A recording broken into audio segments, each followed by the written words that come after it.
Greetings, friends. Welcome to today's devotional, Psalm 39. I hope you were able to spend some time in worship yesterday, even if it was online. Obviously, we're still not worshiping in person, but I hope you had a chance to spend some time thinking about and worshiping God and connecting with others in the Spirit. So our psalm today is Psalm 39.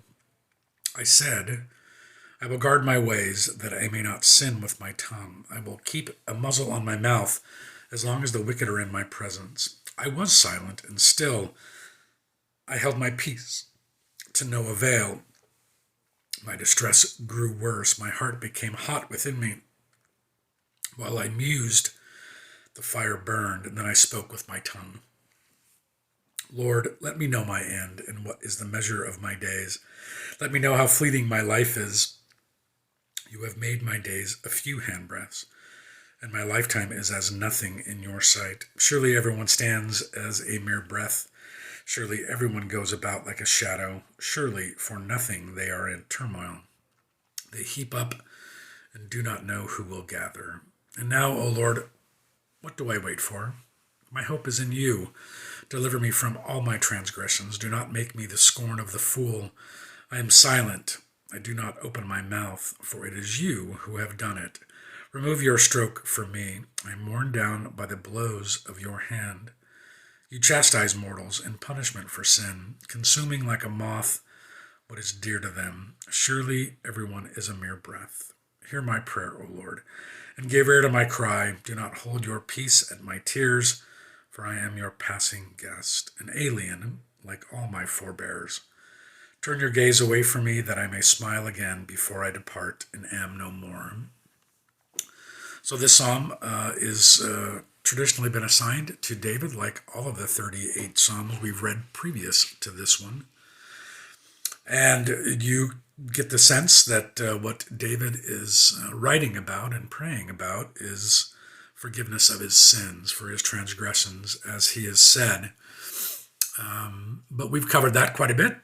As David has prayed often for that, or whoever the psalmist is. What really stood out for me is sort of the beginning, or the second section of this, and then at the end, when the psalmist writes about and speaks of the transience of our life, how it is so short, and how we desire to know the measure of our days, which of course we don't know, but we are a mere handbreadth. And though that doesn't seem to be the case, especially if we are blessed with many years of life, 50, 60, 70, 80 years of life.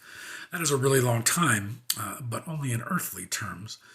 In terms of God, in terms of the heavenly world, it is a mere handbreadth when you consider that God has always existed and will always exist. He has no beginning, he has no end, and so 100 years is nothing.